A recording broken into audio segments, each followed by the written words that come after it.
रूस और ईरान की हिमायत की कहानी सीरिया से शुरू होती है।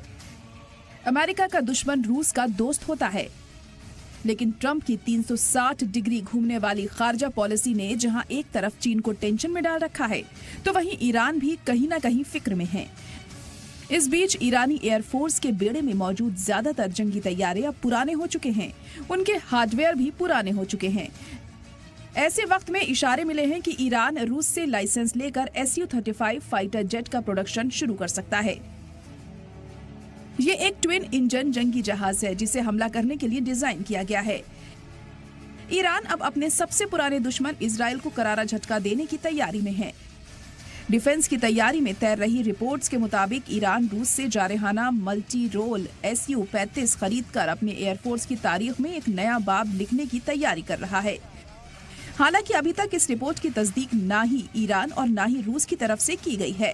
वैसे भी इस तरह की डील खुफिया तौर पर की जाती है, लेकिन ईरानी टेलीग्राम चैनल डिफेंडर ईरान की एक सीक्रेट पोस्ट में इशारा दिया गया है कि लगता है कि हमें 19 मार्च को एक हैरान करने वाले फैसले का इंतजार करना चाहिए। इस पोस्ट के साथ एक धुंधली तस्वीर भी है जो Su-35 की तरह दिखती है। इन कयास आराइयों को 2024 के आखिर में आई एक रिपोर्ट से हवा मिलती है, जिसमें एक जर्मन न्यूज़पेपर की रिपोर्ट में कहा गया था कि पिछले साल रूसी कार्गो फ्लाइट के जरिए तेहरान में Su-35 फाइटर जेट पहुंचाया गया है।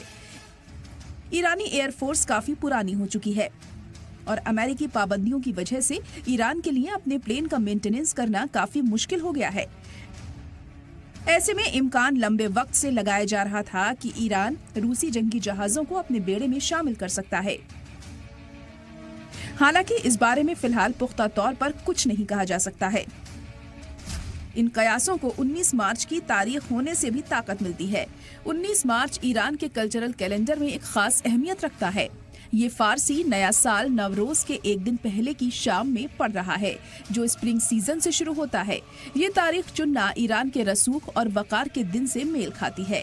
पारसी रिवायत के मुताबिक नौरोज ईरान की सबसे पसंदीदा छुट्टी मानी जाती है और ये वो वक्त है जब परिवार दोबारा पैदाइश और रोशन दिनों के वादे का जश्न मनाने के लिए इकट्ठा होते हैं। इस्लामिक रिपब्लिक के लिए इस त्योहार से ठीक पहले एक फौजी मुजाहिरा किया जाता है। इसमें अगर Su-35 की नुमाइश की गई तो यही माना जाएगा कि ईरान न सिर्फ अपनी ताकत का मुजाहिरा कर रहा है, बल्कि रूस के साथ उसका जारहाना जंगी तैयारों के लिए समझौता हो गया है। अगर ईरान ने वाकई रूसी Su-35 जंगी जहाज को अपने बेड़े में शामिल कर लिया है, तो इसका असर सीधा इजराइल के साथ उसके तशद्दुद में देखने को मिलेगा। अमेरिका ने अपने स्टील्थ फाइटर जेट F-35 को खलीजे फारस में इजराइल की मदद के लिए तैयार कर रखा है, लिहाजा ईरान इसे काउंटर करने के लिए Su-35 को तैनात कर सकता है।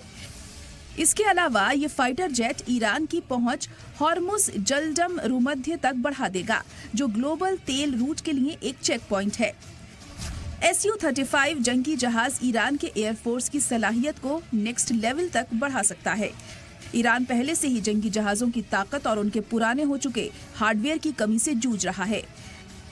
Su-35 को रूसी हथियार कंपनी सुखोई ने डिजाइन और डेवलप किया है। ये एक ट्विन इंजन है, सुपर मैन्यूवरेबल फाइटर जेट है।